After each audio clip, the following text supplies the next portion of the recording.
In today's video, I'm going to teach you how to handle unauthorized transactions on your Bank of America card quickly and safely. If you spot a charge you don't recognize, the first thing to do is sign into Bank of America mobile banking or online banking. Use a secure connection, open the Apple website and log into your account.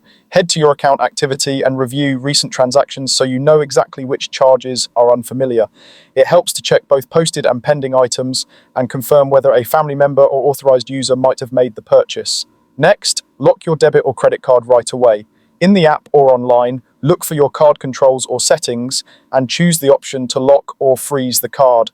This step helps block most new transactions while you sort things out. Keep in mind that certain recurring payments you've previously authorized may still go through, but locking prevents additional unauthorized spending and buys you time. Once your card is locked, dispute the specific unauthorized transactions.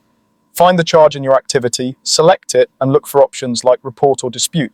You'll be asked a few simple questions about what happened, when you noticed the charge and why it's not yours. Submit the dispute and keep any confirmation details for your records.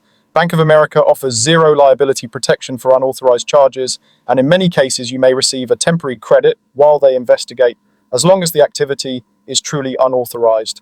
If you prefer to speak with someone or you can't access your account online, you can call Bank of America.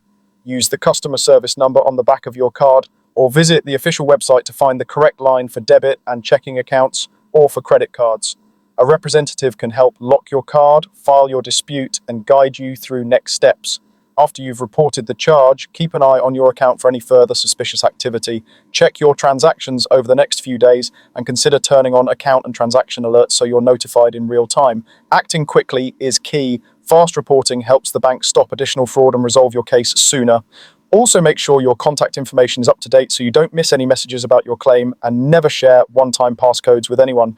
To recap, sign in, lock your card, dispute the unauthorized transactions, call if you need help, and monitor your account. With zero liability protection and prompt action, you'll be protected and back to normal as quickly as possible.